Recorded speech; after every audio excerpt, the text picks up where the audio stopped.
just like to seek your intelligence for 2 minutes to talk about the wider ambit and the implications of sustainability and climate change by beginning to put things into context through a lens of reality.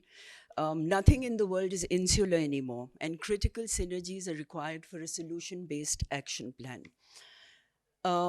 I shall share some of the concerns and challenges for perspective. So, ecological shifts, we always spoke about socio-economic issues, but I believe that ecological shifts are creating geopolitical uncertainty and unpredictability across sectors, making sustainability a matter of national security, impacting global power structures deeply interlinked with survival of the species and planet. And how is this happening? Just to give you a few examples. Sustainability efforts contribute to national security by building resilient societies, reducing resource based conflicts, and mitigating the impacts of climate change. Changing geopolitical pivots and sustainability are integrally linked today through their dynamic interactions that shape global stability and resilience. These are connected to, just to name a few, the first is resource competition, geopolitical shifts, and climate induced migration and demographic shifts. So these relate to control and access of critical resources. Climate change exacerbates resource scarcity, leading to competition over water, food, and energy. These pressures can create or intensify geopolitical tensions affecting national security. The second is energy security. As countries pivot towards renewable energy resources, the geopolitical landscape changes radically. Nations that lead in sustainable technologies gain strategic advantages influencing global power structures. So it's not just about the trees and the water anymore. Dependence on non renewable energy resources can make countries vulnerable to supply disruptions and price volatility. So it's all about the economics and it's about what's going to happen globally and locally. Urbanization. Rapid urbanization in response to demographic shifts requires sustainable infrastructure to prevent urban instability and security risks. If we don't make boundaries to our cities, we're bound to be in trouble. Public health. We have a huge public health crisis, particularly in Lahore. Pollution and loss of biodiversity can lead to a health crisis which can strain public health systems, reducing societal resilience with global security implications. Cybersecurity and smart grids. The transition to smart, sustainable infrastructure introduces new cybersecurity challenges, linking sustainability directly to national security. And so, in summary, the interplay between changing pivots and national security and sustainability now, these are inseparable. So, we have to look at all of these holistically if we are to achieve any positive results in this direction. May I have the next slide, please? So, at BNU, we have taken an ambitious step to become and created a vision and a strategic framework which states, and we are in process as we speak, to make BNU a leading world-class university, which will be Pakistan's first green university, inshallah, and the first WWF certified campus. Hamad is here, and our compliance is on fast track on this. The first hub of excellence, which is the Climate Change and Sustainability Green Experience Center, which is being planned and about to, construction on site is about to begin. So we are committed to creating an outstanding, unique, and innovative platform. And I think the bottom line of this platform is that it is a shared model for collective, inclusive, and equitable solution-based climate action. So it's not about impacting policy or looking at other concerns, but to actually make a roadmap that is effective, and to have global and environmental leadership in this. Next, please. I have put these slides in here uh, simply because I think it's very interesting the world that we live in. So, the world is in a rapidly evolving existentialist conundrum, for sure. Whilst communities and a bottom up approach is vital, we need to harness the infinite capacity of AI as a predictive algorithmic tool for climate simulations, identifying hotspots and data within seconds, something that we could never do before. This powerful tool can provide solutions and rapidly reverse climate degradation. So, just to go very quickly, I don't want to overrun our time and we want our guests to come here. Just so you get an idea of what this is all about. The IQ of an AI avatar today is 300, which is expected to double every year. The IQ of Einstein is 160 and will always remain that. Seeing that the avatar will double its IQ every year, we will go into thousands. The IQ will go up into thousands and millions very soon. And the big question is, what do we do then? How are we harnessing this energy in a positive way to mitigate climate change? Green innovation refers to developing or modifying processes, technologies, and systems and products to mitigate or prevent these issues through transformational leadership and circular economies. I'm very pleased that we have four of our industry leaders today. Now, the International Labour Organization estimates that 24 million jobs worldwide will be created by the green economy by 2030, which is not very far away. That's 5 years away. So this is a radical paradigm shift that's already happened. I would now like to just quickly go through the presentation. So as you can see, mapping the impact of climate change, predicting the global burden of disease, optimizing on urbanization. We can also mitigate climate and health impacts of small scale and large industry and sustainable water resources and management. This is something that we have actively started at BNU with the AI chair, and we are now going into models which can be shared by academia, the public and private sector to find solutions for the impacts of climate change. Okay, I just want to very quickly take 2 more minutes to talk about our integrated sustainability framework. We have 3 domains. And today I'd like to talk about the third domain, which is our target and compliance domain. So as you can see, we have already at BNU embarked on this journey, which is healthy ecosystems and climate resilience. On the left, you can see that we are actively involved in three international ratings and the WWF accreditation compliance. The Healthy Ecosystem Action Plan is on its way, which will increase biodiversity, air quality, improve water usage, recycling, waste management, paper consumption, and reduce plastics. On the right, you can see the headlines are towards net zero. And here we have our targets in blue up to 2030. So as you can see, we hope to go to 80% to net zero by 2030. We plan to plant small and big trees, at least 10,000 of them till 2030, making BNU a hub, an oasis within the city of Lahore and a model, a plastic-free campus.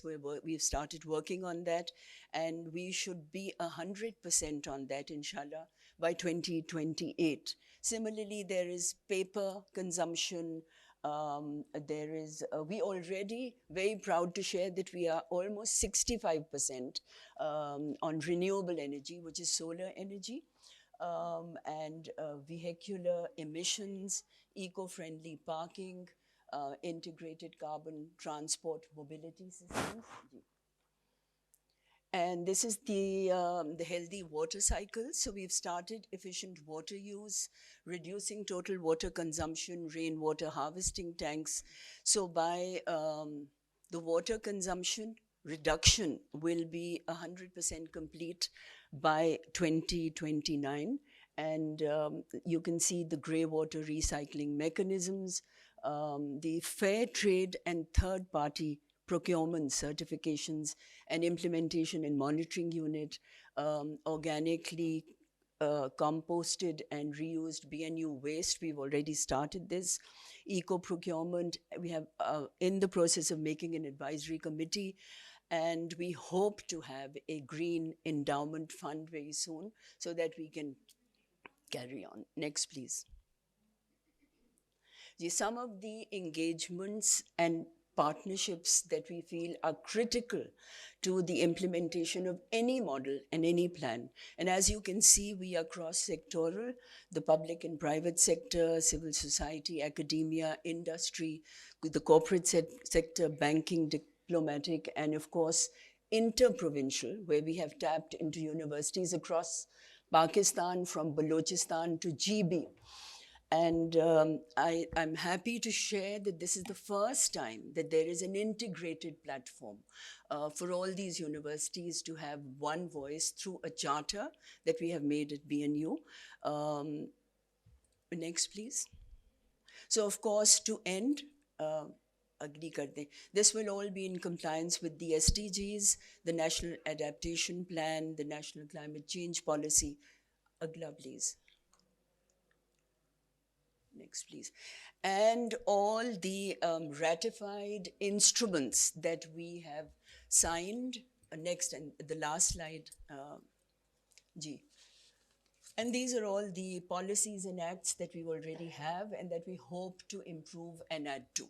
So with that, I'd like to invite our panelists to come to the stage. So we're very happy and extremely excited to have a cross-section of industry representing their sectors today. Ikra Inam, Ms. Ikra Inam, may I request you to come to the stage? She is the sustainability head at Sapphire Textiles in the Sapphire Group. She is a seasoned sustainability professional with over a decade of experience in the textile sector. She has a strong background in agricultural sciences, sustainable production, and climate change adaptation. Which has enabled her to implement effective sustainability practices across the textile sector. Her work focuses on integrating ESG disclosures and sustainability reporting, ensuring compliance with global standards. Thank you for being here. May I now invite Hassan Ali Khan from Hyundai Central to please join us on the stage. Hassan has been an integral part of the automobile industry for over a decade. He believes that Pakistan is on the brink of an electric revolution with numerous green options soon becoming available to consumers. His vision includes promoting eco-friendly automotive solutions, not only to enhance the driving experience, but also reduce the carbon footprint. Thank you for joining us. May I now request Sheikh Waqar, the head of corporate affairs and sustainability at Nestle, to join us. He brings extensive experience in institutional networking and multi-stakeholder engagement, public policy and advocacy. His expertise lies in driving sustainability initiatives and business advocacy to align with public policy goals. His leadership at Nestle has strengthened its commitment to sustainability, focusing on long-term social impacts. He's been instrumental in forging partnerships. He holds an MPA in economic policy from Columbia and has been awarded the Chevening Fellowship in Responsible Business. He is also a summer fellow at the University of Oxford. Thank you for joining us. May I now invite Hamad Naki Khan, DGWWF, to join us.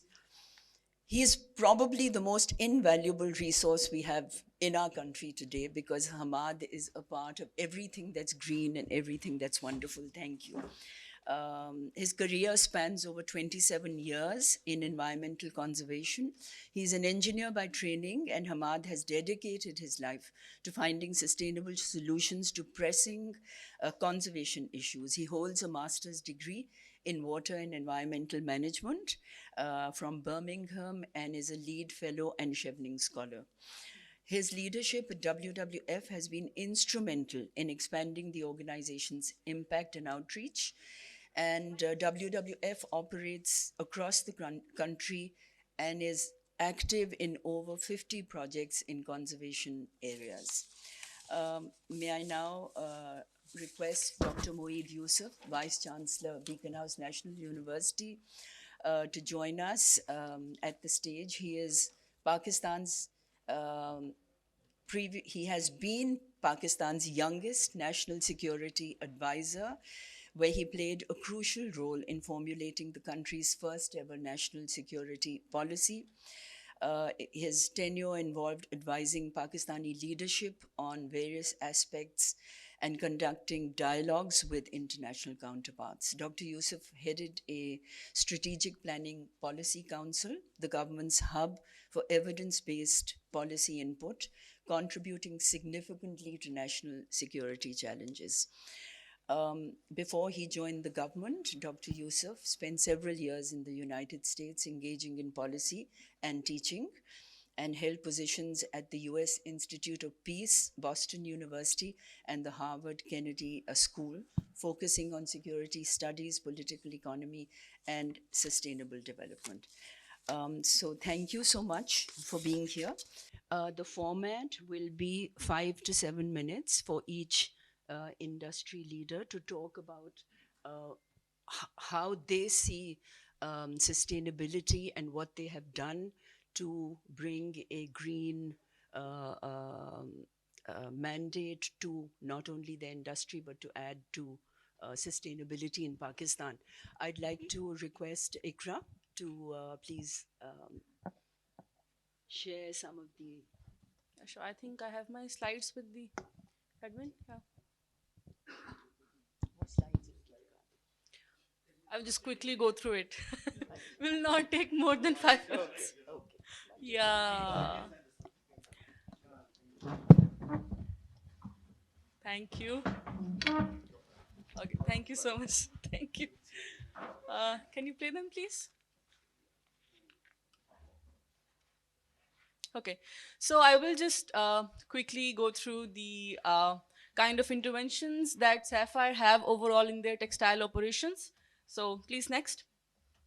So Sapphire is a huge group, primarily working for the manufacturing of textiles from 1950s, and it's a vertically integrated textile producer now, having expansion and diversification into different kind of businesses today. I have mentioned a few here, and I've also emailed my presentation for everyone to have a deeper review. Next, please. Our global presence and the clientage goes beyond our different kind of product portfolios, and we are responsibly manufacturing and sourcing raw materials across the globe and in Pakistan as well, which means that there is a higher push of legislation and regulation on us when it comes to sustainability, because when your product is going all over the world, you mean that you have to certify with each and every latest regulation that allow you to export such stuff to the countries. Next, please. So similarly, like BNU, they have their 3 domains in sustainability. We have our 3 pillars in sustainability, that is materials, process, and people. This is how we define our strategies and also align our projects and initiatives so that we can comply to SDGs and several other indicators of net zero that we have to complete by 2050. Next, please. Sorry, next, please. So in materials, the most promising and most interesting projects that we started with partnership with WWF Pakistan is our cotton farming projects. Next, please. So right now we have 2 organic and regenerative cotton farming projects in Balochistan and south of the Punjab, in which the focus is not only the cotton, but also the livelihood improvement of the farming communities there, and also the revival of cotton in our landscape, so that we can have better transparency and better stories to tell to the world that how much capable Pakistan is when it comes to having innovative sustainability solutions in ground. Next, please. Similarly, we are also exploring a lot into carbon insetting within these projects as well. Next, please. Next, please. And also, when it comes to circularity and recycling in textiles through our apparel brand, which is, I'm sure everybody knows about Sapphire's retail brand. So we do a lot of recycled content creation within the apparel supply chain for women, which is known by Restore, and the collection is available on flagship stores across Pakistan. And what we do here is that we recycle our textile waste into sustainable apparel for women, and that is available on our stores. And other than that, there are similarly different initiatives in recycled polyester sourcing, and also with the introduction of different kind of initiatives for the retail market when it comes to sustainability within the supply chain, and also for the consumer market as well. One of the example is the introduction of tote bags here. Next, please. So in the process, next, please. So there are different tiers of manufacturing and regulation and the reporting mechanism when it comes to textile manufacturing. It's extremely technical process, and the kind of portfolio that different markets have today, it means that you are complying to each and every step of water, chemical, waste, and everything related to it. And you have to be very, very strict when it comes to aligning your targets, when it comes to reporting your targets. So we have different kind of initiatives and different kind of projects happening at every stage, and this is only not reported to the certification bodies but also the brands itself, because today every brand is now more conscious. They want you to be more transparent. They have their own set of instructions and portals where today we report to each one of them. Next, please. So in people, as next, please. So Abdullah Foundation is one of our CSR leg, which where the all the Sapphire Group companies give their CSR fund, and we have a lot of partnership in the education, health, and community development services. And this is one of the I would say the most interesting part here, that in Sapphire. The, Giving back to people and serving with people is the most I would say enlightening experience for me, because the way the organization treats their people inward and outwards, it's amazing to experience as a sustainability professional, because it's no more a buzzword for Sapphire. It's more like a choice of responsible business action for us when it comes to manufacturing textiles and creating an atmosphere, especially for women within the textile industry, for the ecosystem. Ji, Yeah. sorry Next, to please. I'm जल्दी just से done. हाँ okay I'm just done. we have to Next, move to please. the next one. So these are different reporting metrics that we do every year. Next, please. That's all from my Thank end. you. It was very quick. Thank you It so was a much. bit technical, and I hope I was Thank clear you. to everyone. Thank Thank you you. so much for sharing this. We can have some questions and answers. May I request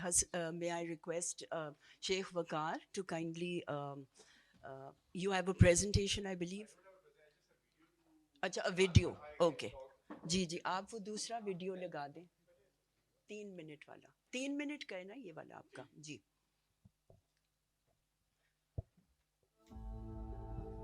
Gilgit Baltistan की अपनी पिकुलियरिटीज़ हैं। ये एक fragile environment वाला area है, और इस environment को प्रोटेक्ट करना ये हम सब की जिम्मेदारी है। गिलगित बल्तिस्तान पाकिस्तान का वो इलाका है जो अपनी खूबसूरती के बायस हर साल 20 लाख से ज़ायद लोकल और इंटरनेशनल टूरिस्ट को अट्रैक्ट करता है, लेकिन इसकी खूबसूरती मुसलसल खतरे में है। वक्त पे हम इस पर काम नहीं करेगा तो अगले दिनों में आउट ऑफ कंट्रोल हो जाएगा। इस बढ़ते हुए वेस्ट और उसकी मिसमैनेजमेंट की वजह से यहाँ के लोकल्स को मुख्तलिफ किस्म के चैलेंजेस का सामना होता है। जो वेस्ट यहाँ पर बिल्ड हो रहा है उसको कैसे मैनेज करना है, उस पर भी GB government along with Nestle और अदर कॉरपोरेट पार्टनर्स जो है वो काम कर रहे हैं। इसमें स्पेशली मैं I am thankful to Nestle कि उन्होंने काफ़ी ज़्यादा इसमें हमारे साथ कोऑपरेट भी किया और इन्वेस्टमेंट भी की है। नेस्ले पाकिस्तान ने अपने वेस्ट फ्री फ्यूचर के विजन को यकीनी बनाने के लिए वेस्ट के बेहतर इंतजाम करने का अज़म किया और अपने क्लीन गिलगित बल्तिस्तान प्रोजेक्ट के तहत गिलगित, स्कर्दू और मुंजा में बेलिंग एंड कंप्रेसिंग मशीन्स लगाई हैं। Gilgit Baltistan waste management company और ईपीए के ताबन से हम सालाना 3000 टन प्लास्टिक वेस्ट मैनेज कर रहे हैं। जब से ये इनिशिएटिव नेस्ले पाकिस्तान ने लिया है इस वेस्ट मैनेजमेंट का, इसकी जो इसके साथ जो जितने भी प्रोसेसेस इसमें इन्वॉल्व हैं, लाइक सेग्रीगेशन हो गया, उसकी बेलिंग हो गई और उसको डाउन कंट्री जो रिसाइकलिंग के लिए जो ले जाने का जो बीड़ा नेस्ले पाकिस्तान ने उठाया, उसके बाद हम एक बहुत बेहतर चेंज पूरे जीबी में हम महसूस कर रहे हैं कि इन्वायरमेंट एक हमारा जो है वो बेहतर होता जा रहा है और एक हम साफ शफाफ गिलगित बल्तिस्तान की तरफ आगे बढ़ रहे हैं। पहले वेस्ट मैनेजमेंट नहीं थी, वो एक जो पूरे शहर में या पूरे पाकिस्तान में एक जो मैकेनिज्म था उसी हिसाब से डंपिंग साइट कहा जाता था, लैंडफिल साइट नहीं कहा जाता था, तो वहाँ पे डंप भी होता था अल्टीमेटली। तो नेस्ले के आने के बाद जो रिसाइकलेबल मटेरियल हैं उसको सेग्रीगेट करते हैं ताकि वो वेस्ट हमारी डंपिंग साइट तक ना जाए और हमारी डंपिंग साइट की जो है लाइफ स्पेन हमारी बढ़ जाए। और उस सेग्रीगेटेड वेस्ट को यहाँ पर हम बेल बनाते हैं तो उसमें ज़्यादा ton of waste single movement में मूव होती है। स्कर्दू मास्टर प्लान 2040 के according 160 tons of waste is being produced in Skardu every day. उसके हवाले से नेस्ले का जो प्रोजेक्ट है for recycling waste, it's a great contribution to the environment, क्योंकि हमारा जो वेस्ट जिस तरह से जनरेट हो रहा है in this part of Pakistan, उससे टूरिस्ट का फ्लो बहुत ज़्यादा है और we are facing a big problem in recycling and reusing that waste. अपनी मुसलसल कोशिशों से नेस्ले गिलगित जैसे सयाही इलाके को आलूदगी से पाक रख रहा है ताकि उसकी खूबसूरती सदा बरकरार रहे और आने वाली नस्लों के लिए एक वेस्ट फ्री फ्यूचर को यकीनी बना सके। Thank you for watching the full video. आप में से बहुत से ऐसे लोग हैं जिन्होंने शायद हमारा यूट्यूब चैनल सब्सक्राइब नहीं किया। So if you want to support independent journalism and watch more meaningful content, please subscribe to our YouTube channel. जी, thank you so much. Vakar, we would specifically like you to share with us a little bit about the plastic water bottles after you made your Thank you very much, Ji. So first of all, I think the audience here, Ji, thankful to ThinkFest for providing us this opportunity. So when we talk about the broader sustainability, so we have a very clear agenda. It's divided into three important pillars. The number one is climate change. And we all see when we saw the opening slides here. So we talk about, how Pakistan is going to be affected by climate change. So we are the sixth most affected country when it comes to climate change. Then there's a very important area that you talk about, the plastics that we showed you the video as well. So that we call it sustainable plastics. So that's not only talking about plastic as a packaging that we use, but also the packaging when we use, not only going out, but what are the mechanisms we are following to making sure those are more sustainable. So making it lighter. That's why when you look at our water bottle, they are the lightest in the market. Sometimes consumer doesn't like it because they say they are very fluffy, but the reason behind it, they are more sustainable because they are less in weight. So that's how we are reducing the plastic waste with whatever is going out. And there are many other mechanisms. For example, a lot of packaging material that we use, they are now coming they used to be multi-layer, but they are going to be mono-layer now. So when you are multi-layer packaging material, they are not recyclable. When you have a mono-layer, then it's recyclable, which means these packaging materials are designed for recyclable. So even if you throw out in in a waste, if your packaging is not recyclable, then it's going, either you have to incinerate it, you burn it, or I don't know what you do. But when your packaging is recyclable, then means it can be collected and it can go into the recycling process. So that's a bigger pillar second pillar that we have other than climate change. And then it's a water. Water is also a very pressing area for Pakistan. We all see that, we have both challenges. We can't conserve our water. Every 5 years, 4 years, we have the worst flood.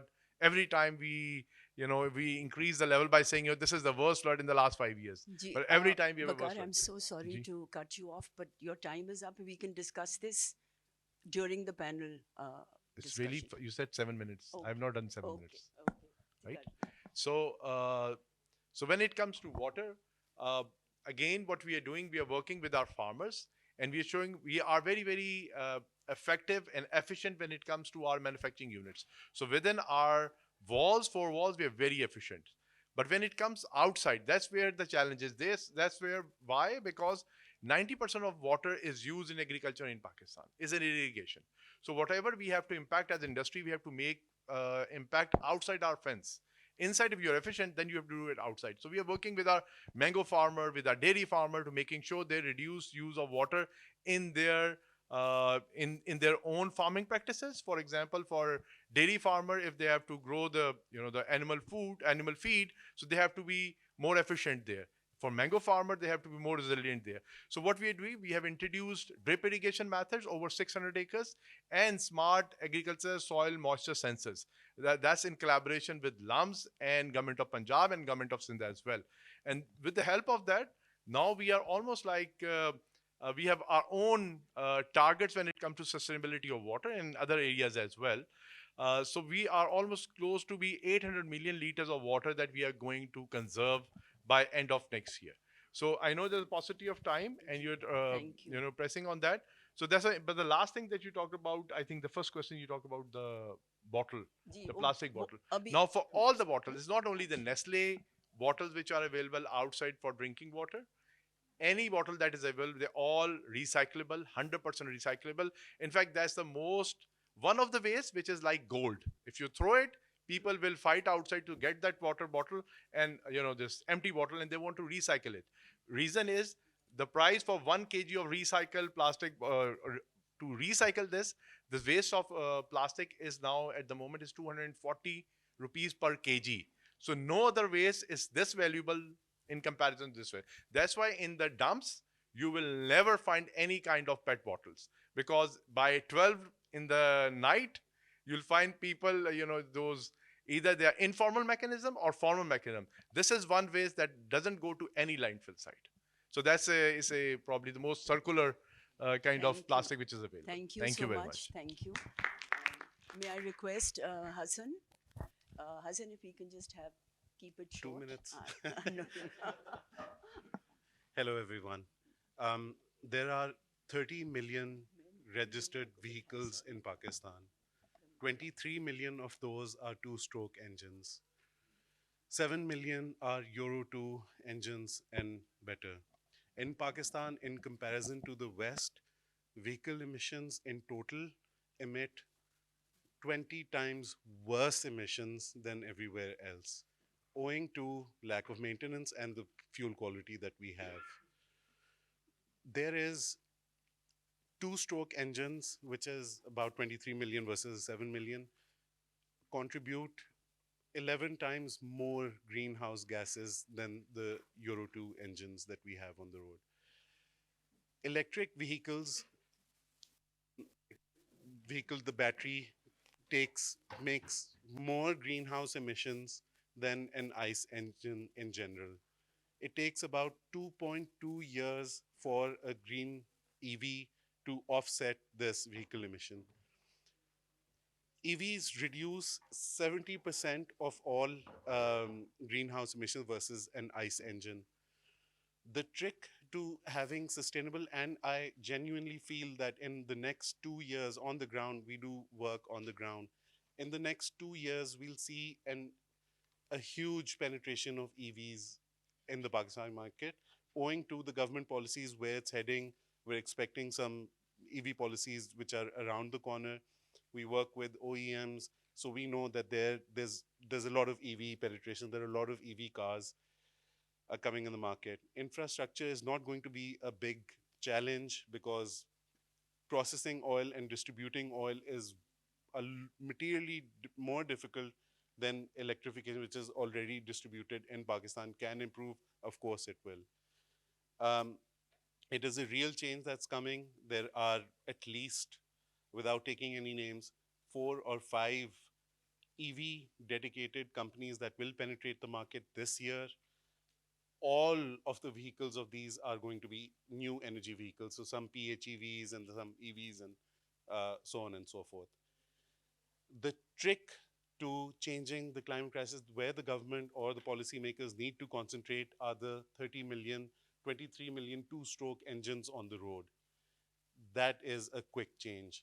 The new EV policy that will come, the new EV vehicles that will come, it will take, Pakistan sells about 130,000 cars. to recover, to change these 30 million cars is going to take a considerable amount of time. The trick to doing this is converting all two-stroke engines to upgrading them to an EV platform, which will reduce emissions. And if we do that well enough as a nation, as private and public sector make it a priority, the change can happen in as little as a year or 2 years, and it would be a quantum change. It'll be a big change. It can happen. Thank you. That's wonderful. Very heartening. Very positive. ये आगे करते हैं please को से. The EV policy, as we speak, is in place, and I think it's important that it now be put into practice effectively. Also, the clean fuel policy needs to be implemented. I'd like to request Hamad Naki Khan, DG WWF, who covers all these sectors, to please. Okay, so thank you very much. I think I won't be talking about what WWF is doing. I think a lot of you are already aware and kindly visit our website. Very quickly, we are the largest environmental group, both globally and in Pakistan, implementing 50 projects, and we are present from up north to the delta. Let me spend 1 minute on the global situation. If you look at the decline in biodiversity or any environmental indicator, that's unprecedented. Last year was the hottest year.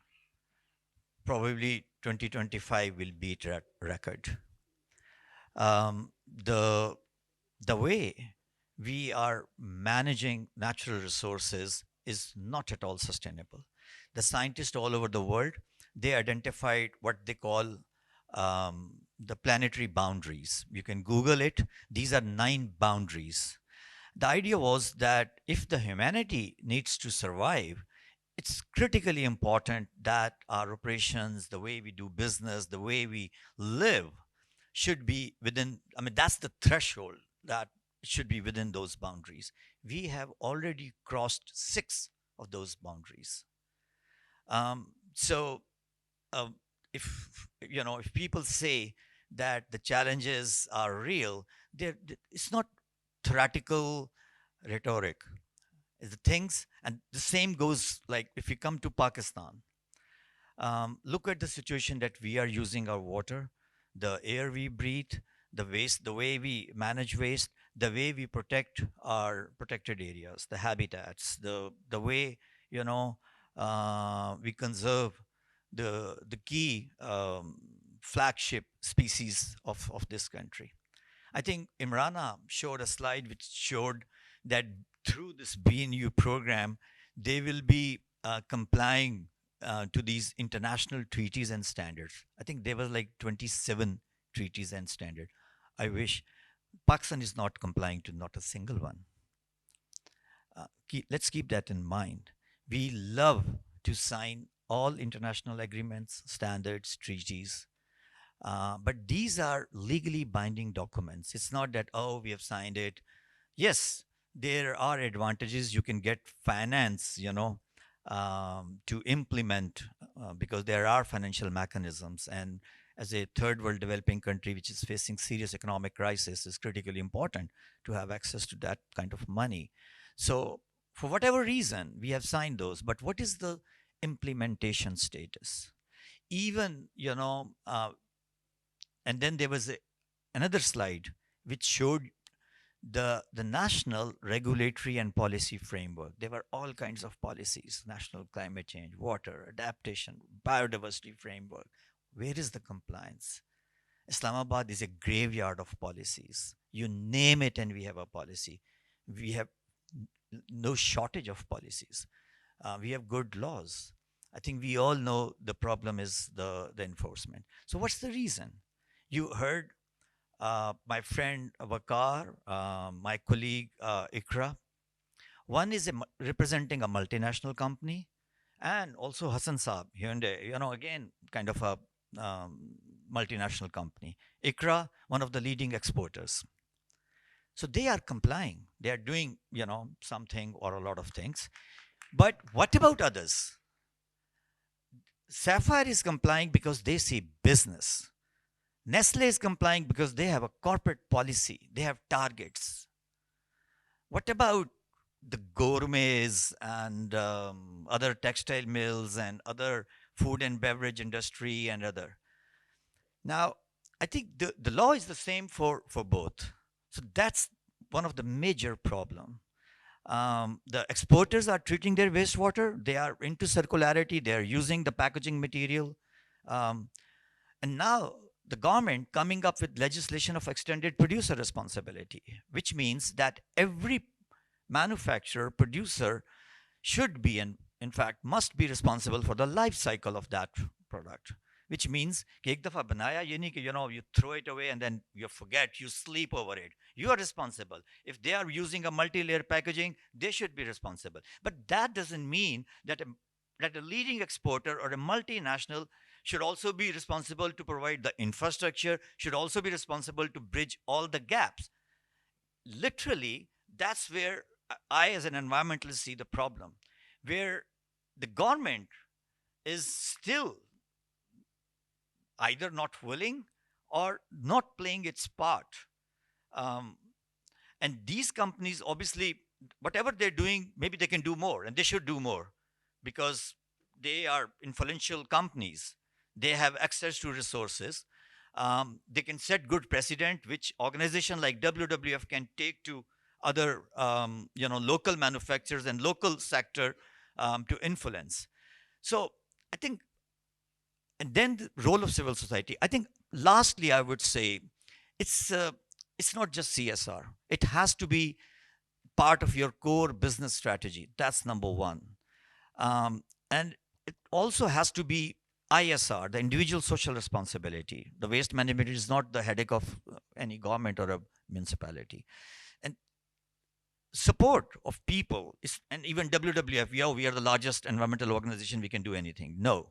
I think we all have to do advocacy, lobbying, play our part, and then ensure that these companies, whether the multinational or the exporters or the local companies, they play their part, and the government. Otherwise, we'll continue to breathe that terrible, toxic cocktail of pollutants that we have been doing, for the last many years.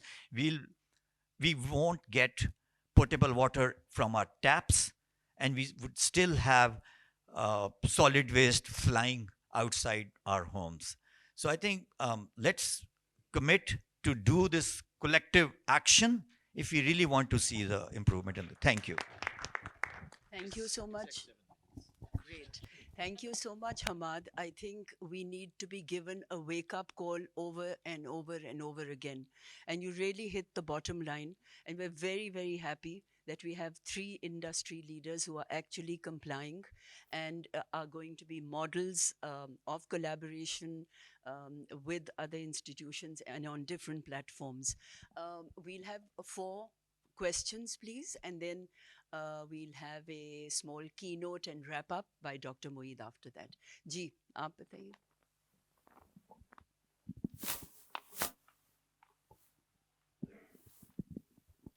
I don't mean this as an attack, and I say this with all the love and admiration for you guys, and I really appreciate your intentions. But like, you guys are from the industry. You guys do not see the environment as trees, land. You guys are the very reason for like environmental degradation. I mean, EVs sound like a great idea, but are you willing to stop setting up factories? How are you going to build EVs? You're going to extract materials, you're going to build it, right? This doesn't, me driving does not lead to pollution. It's you who is setting up and manufacturing EVs, right? And tote bags sound a great idea, but like, are you willing to stop fast fashion? Are you willing to stop manufacturing? And sir, I'm sorry. I really appreciate you. I think your intentions are really clear, but I am like talking about Nestle here. You extract water from indigenous lands like Pakistan and Nigeria. We very well know the Nestle scandals, right? You extract that water and then you sell it to me in that plastic water bottle at a double price. It is not my farmers who are responsible for like Pakistan being a water stressed country. It is multinational companies like Nestle.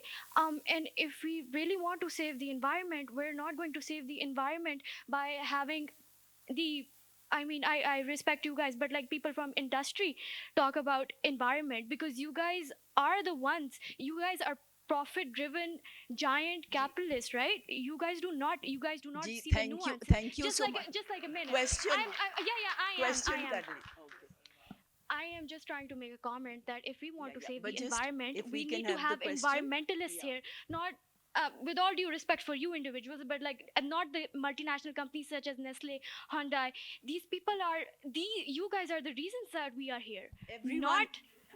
Everyone, Not you guys, but like everyone has to make a contribution. Your point is very well taken, and maybe have one more question, and then we can answer it together. Ji, thank you for your comment. Great session. My question is about waste. We are fifth most populous nation, Pakistan. Around 80,000 tons per day is our municipal solid waste, and then we have biomass, and it is agricultural residue being burnt, and because of it, there is crop burning and the smoke phenomena. One of the reason is waste. So in Scandinavian countries, we see that waste is finished. They import waste. They make electricity out of waste. They make hydrogen and then diesel and so plastic waste. Plastic waste is just 7%, around 7%. What about the rest of the waste? So why can't we go to this waste to energy project through which we can convert our this 80,000 tons per day, and at Punjab level it is 50,000 tons per day are municipal solid waste. So what is holding us back? My question is from Shall we have जी जी जी जी आप बताइए इनको mic दे दें please ये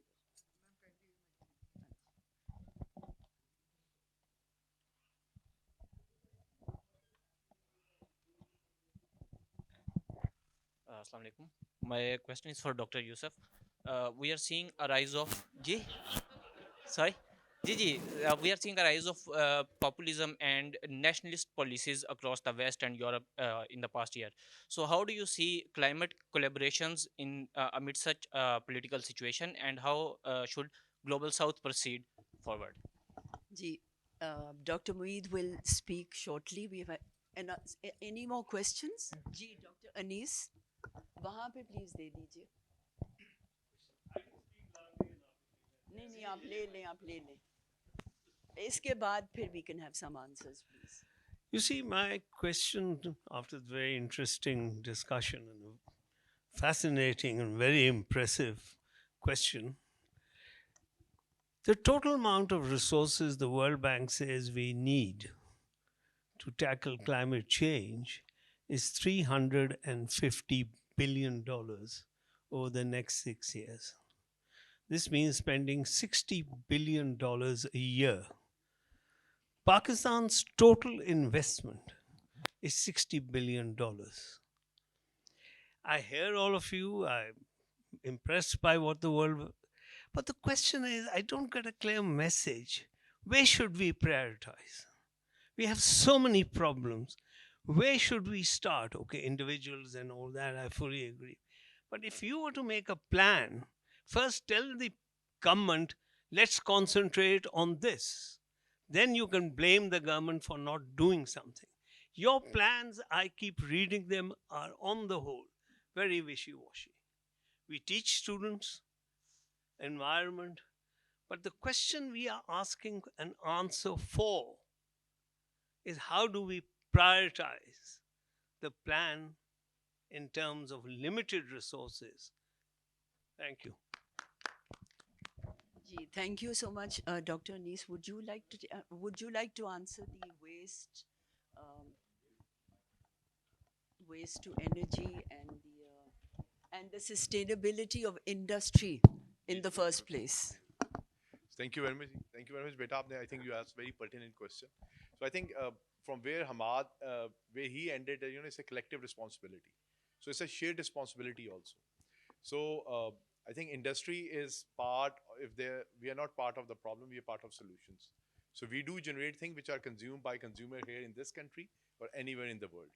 So I think the clothing, the mobiles, they all produce somewhere which we all use. So, but the challenge is how we do it sustainably. I think that's the more important question. Whether if we are extracting something, are we putting back? That is important question. Because without drinking water, you can't survive. Unfortunately, state in Pakistan has failed to provide you clean drinking water. So you have to rely on any bottled water, not only one brand, any bottled water. We are very small, we're not very big. And plus, if we are extracting water, there are rules and regulations given by the EPAs of Punjab and EPAs of Pakistan, and we pay for the resources that we extract. Very duly paid, and probably we are, and many of us are best players in paying back whatever is required by the government of Pakistan or government of a specific province, which is in this case of Punjab. So it's not like we are doing something which is illegal. We are doing legally what we are required to do. So that's the first thing that I think you asked about but that's the reality is 90% of the water is used in irrigation in Pakistan because our irrigation methods are so old. Water evaporates when it's moving from canals. It evaporates. We cannot conserve because we do not have enough dams. So that's why water get wasted. The kind of floods we have, we should not be scarce water. We should not call ourselves scarce country with water reserves, but we are, because we do not have clean and drinkable water available. So that's why you need to conserve water where it actually get wasted. That's irrigation and agriculture. It does not mean that manufacturing sector should waste its water. We need to be very, very efficient. I don't want to give my example only, but generally those who are industry need to be efficient. There is no doubt about it. But the way the waste is happening, you need to make bigger saving there. Only then you can make a bigger impact. Otherwise, if you try to, for example, the whole bottle industry is less than 0.005%. Vakal, sorry, thank you so much. Thank you. This is all very important. Waste to energy, that's not my area. Ji. Otherwise, it should happen. But that's not my area. I'd like to request Dr. Mohit to respond to the direct question.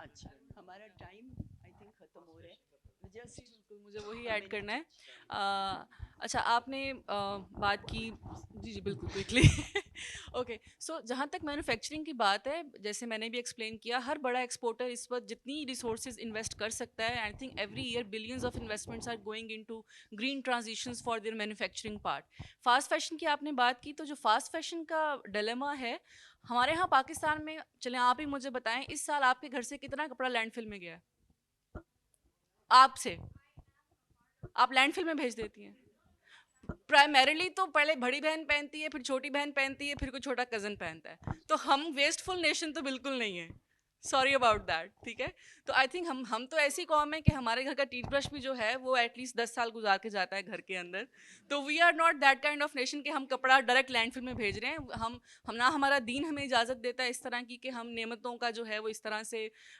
Insult करें और ना ही हम लोग by nature ऐसे हैं तो I think fast fashion वाला जो है बाकी सफ़ायर की सेल को आप रेफ़र कर रही होंगी तो वो भी जो आवाम चाहती है वो फिर करना पड़ता है आपको बिजनेस के लिए well about that as well.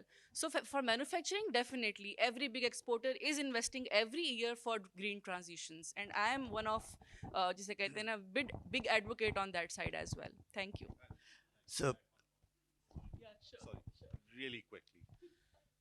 There was a slide up that said Pakistan contributes about 1% to greenhouse emissions. Less than 1%.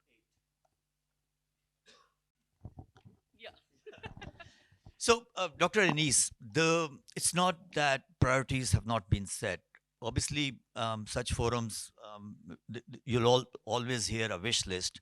If you look at, just you mentioned about climate change, there is a document which was developed through a very in a very consultative manner. It's called Implementation Framework for the Climate Change Policy. It has identified immediate actions, midterm actions, and long-term actions. So there's already a kind of a guiding document which is available, which is owned by all the provinces and the civil society and the academic and research institutes. Second point is the role of developed North, to help developing South to face climate change. You talked about like $60 billion per year. I mean, $100 billion climate adaptation. Where is that money? So that's the gap jisko lena hai. The third is, I think your constitution provides you clear directions. Right to life, right to potable water is a basic human right. That automatically becomes your top priority. So इसलिए हमने कोई बहुत right left center करने की जरूरत नहीं है. We have already, constitution कहता है कि every Pakistani should have access to clean drinking water. और आपकी जो overall climate change policy, so the document is there. That's the will and allocation of resources. That's where the problem is.